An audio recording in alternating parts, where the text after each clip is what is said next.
이 우울증을 뇌과학적으로 보면은 스트레스와 정서를 조절하는 해마나 그 편도체가 기능이 이상이 생긴 거거든요. 이 스트레스 상황이 되면은 편도체와 교감신경이 활성화돼 가지고 부신 피질에서 코티솔 같은 호르몬이 분비가 되죠. 그리고 이제 세로토닌이라는 신경 전달 물질이 부족하게 되는 거예요. 저기서 보면은 그 파란색이 세로토닌이거든요.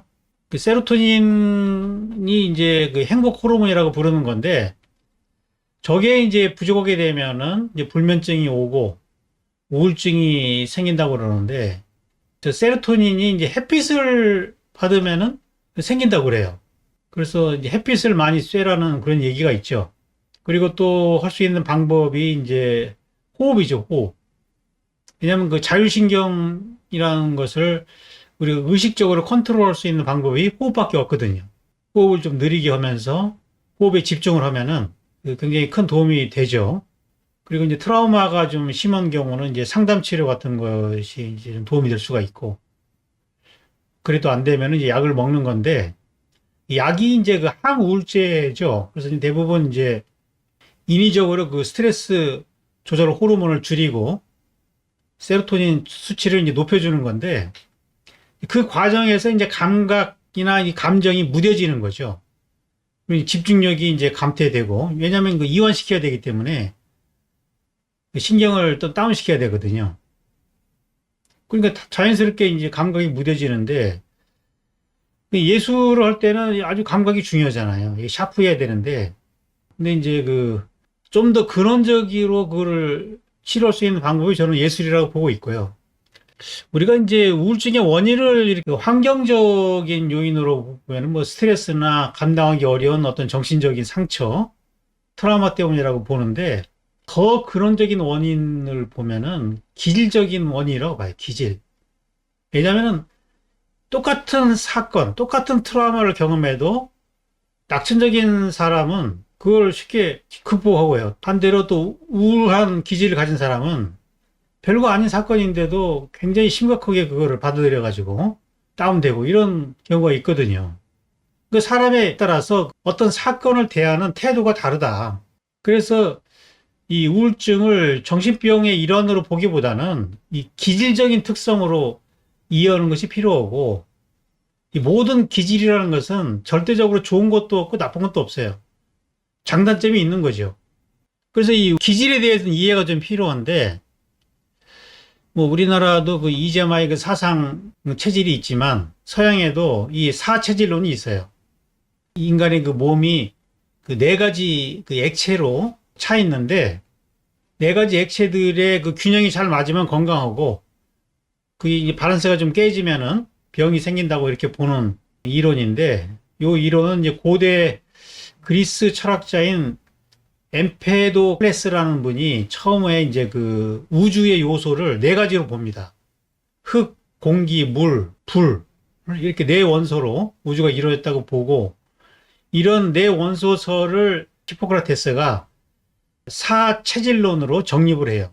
그래서 이제 의학의 치료 원리로 발전이 되는데 여기서 이제 그 네 가지의 그런 인간 몸에 있는 그 액체들을 혈액, 그다음에 점액, 황담즙, 흑담즙 이렇게 분리를 해요. 이 혈액은 공기와 대응이 되고 점액은 물, 황담즙은 불, 흑담즙은 흙과 대응이 되는데 이게 이제 액체가 어느 쪽이 맞냐에 따라 가지고 기질이 결정된다는 거예요. 여기서 그 담이라는 게 뭐죠? 담. 황담, 흑담 할 때 이 담은 이 담낭을 말하는 건데 쓸개죠, 쓸개. 근데 이제 이 담이라는 것이 동양도 그렇고 서양도 그렇고 요게 이제 인간의 마음이나 정신과 관련이 있다고 봐요. 우리도 이제 대담하다 이런 말을 쓰잖아요. 대담하다. 담이 크다는 거잖아요. 대담. 용기가 있다는 얘기죠. 그 다음에 뭐 쓸개 빠진 놈. 쓸개 빠졌다는 것이 담낭이 없다는 얘기예요. 줏대가 없이 정신 못 차리는 사람을 쓸개 빠진 놈이라고 부르잖아요. 정신과 관련된 용어로서 담의 역할이 있다고 보는 거예요. 그래서 황담즙이 많으면은 이제 그 성격이 급하게 되는 것이고 흑담즙 그 담이 검은색을 띠게 되면은 우울질이라고 해요. 우울질. 잘 슬퍼하고 이제 비관을 많이 하고, 그다음에 혈액이 많으면은 다혈질적이고 사교적인 사람이 되고, 점액이 많으면은 물의 속성이니까 냉담, 성격이 차분해진다는 거죠. 그래서 이런 액체에 의해 가지고 인간의 어떤 그 기질이 결정된다는 거거든요. 어쨌든 흙이라는 거는 어둠이잖아요. 응? 이게 검정색으로 저렇게 표현이 되는 거고, 흙담즙을 이제 그리스 말로 이제 멜랑콜리라고 얘기를 해요. 멜랑이 검다는 뜻이고요. 꼴레가 담즙을 의미해. 이 선천적으로 이게 결정이 되는 거라고, 이거는. 이걸 우리가 인정을 하고 받아들여야 되는 거예요. 자기의 어떤 성격은. 물론 자기가 노력을 해서 바꿀 수는 있지만, 근본적인 토대를 바꾸기는 어렵다는 거죠. 그리고 이런 어떤 기질이 자기 개성을 이루고 있기 때문에 자기의 긍정적인 부분을 살리면은 이게 자아 실현의 방법이 될 수 있다. 특히 이런 우울질적인 기질을 가진 사람은 되게 이제 그 꿈이 많고 이상이 높기 때문에 거기에 비해서 이 담대하지 못해요. 그래가지고 남한테 싫은 소리 잘 못 하고, 그런 사람은 우리가 이제 뭐 착하다고 그러지만 이제 억압이 많기 때문에 그 스트레스가 이제 그 축적이 돼가지고 점점 더 우울해지는 그렇게 되는 건데, 이런 사람들은 되게 이제 이 생각이 많아요. 왜냐면은 밖으로 표출이 안 됐기 때문에 안에서 계속 되새김질 하면서 잡념을 갖고 있고 일종의 그 정신 노동자라고 할 수 있는데, 이것이 잘 활용하면은 예술에서는 굉장히 긍정적으로 활용될 수 있다는 거죠. 그래서 아리스토텔레스는 이런 얘기를 해요. 철학이나 정치, 시나 예술 분야에서 비범한 사람들은 왜 모두 멜랑콜리커였을까? 전부 다 우울했다는 거예요. 이 극단적인 절망은 자기 파멸로 귀결이 되겠지만, 적절한 이 우울감이라는 것은 자기 삶의 근원적인 의미를 생각하게 만들고 어떤 창작의 원동력이 될 수 있다는 거죠. 그래서 모든 그 천재들의 특징은 우울해요. 역사적으로 모든 그 천재들은 이런 멜랑콜리함을 갖고 있기 때문에 피치노가 이런 얘기를 합니다. 르네상스 철학가죠. 인간의 기질이나 건강은 천체에 의해서 좌우된다. 멜랑콜리한 사람은 토성의 기운을 가졌다. 토성이 흙이잖아요. 흙. 토성의 기운을 가졌기에 실천적 행위는 하지 않더라도 극도의 정신적 긴장 속에서 골똘한 생각을 하며 타고난 정신적 능력을 발휘할 수 있다. 실천하는 거는 게을른데 생각을 많이 하기 때문에 그런 정신적 능력을 발휘해 가지고 천재가 될 수 있다는 거. 이게 모든 천재는 멜랑콜리하다, 이런 얘기를 합니다. 중세 때는 이 멜랑콜리가 굉장히 부정적인 의미를 갖고 있었는데 르네상스에 오면서 하나의 그 천재의 하나의 그런 요소로서 다뤄지게 되는 거죠. 정신분석학자인 프로이트는 이 애도와 우울을 구분을 합니다. 애도와 우울. 우리가 어떤 상실감을 느낄 때 그 상실을 어떻게 해석하냐에 따라 가지고 그 애도가 될 수도 있고 우울증이 될 수 있다라고 이렇게 얘기하는데, 그러니까 사랑하는 사람이 죽었어요. 그거는 우리가 애도로 하는 거는 자연스러운 거라는 거죠. 아니, 사랑하는 사람이 죽었는데 슬픈 거는 당연한 감정이잖아요. 이건 자연스러운 것이다.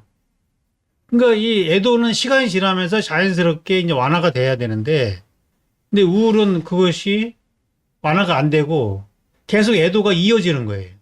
그러니까 사랑했던 대상의 흔적을 붙들고 있는 거죠. 그리고 그 대상과 함께 살아가기 위해 가지고 자기가 환상을 만들어내는 거죠.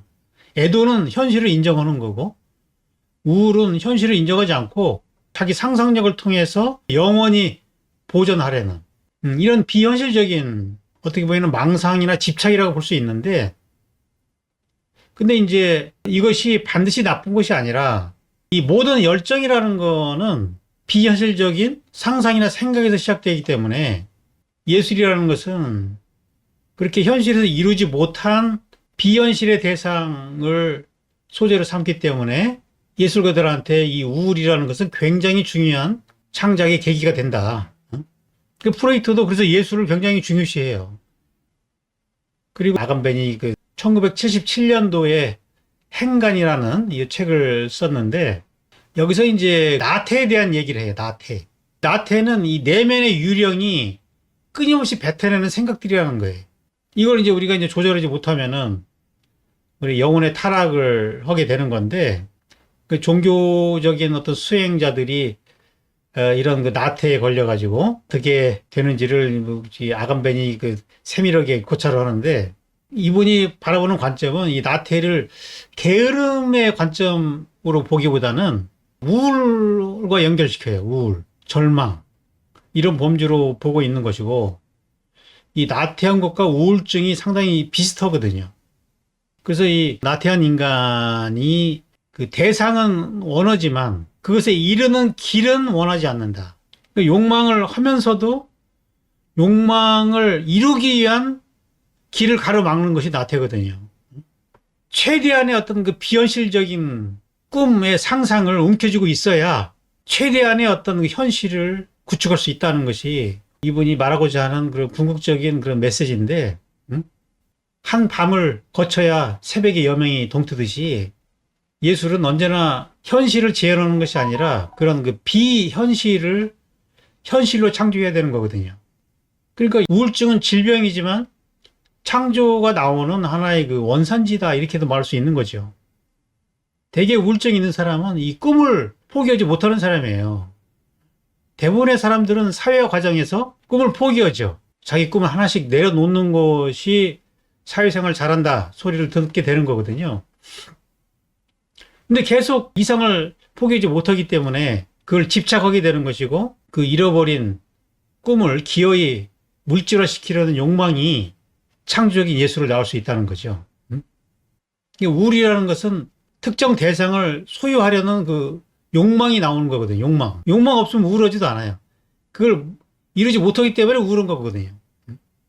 그 절망이 클수록 욕망이 큰 것이고, 그럴수록 위대한 예술이 나올 수 있는 가능성이 커진다는 얘기죠. 그래서 가장 비현실적인 것을 붙잡을 수 있는 자만이 새로운 현실을 창조할 수 있다. 이게 예술의 논리예요.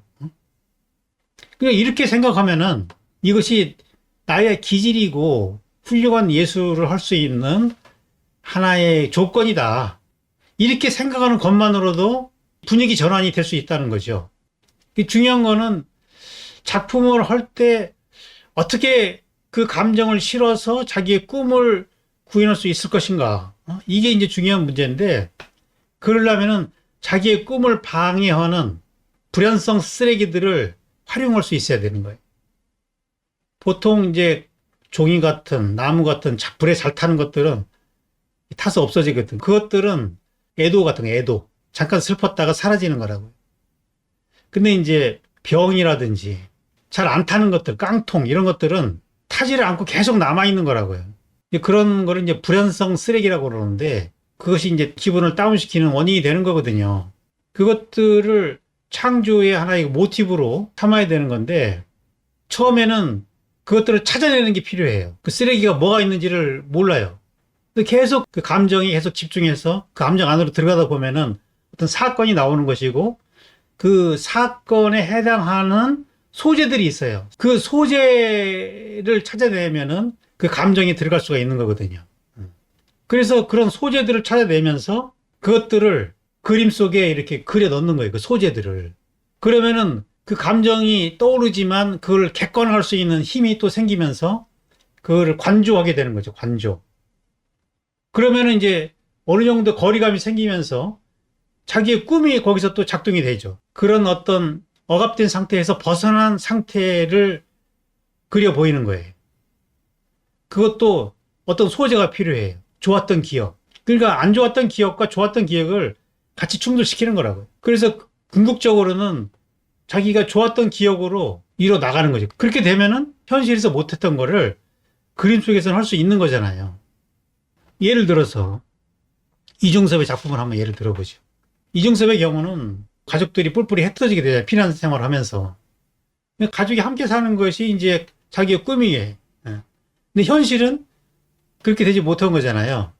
그래서 현실에 대한 분노의 감정과 가족과 행복하게 지냈던 기억에서 오는 행복의 감정이 양가 감정인데, 감정도 에너지거든요. 그거를 창작의 연료로 활용하는 거라고요.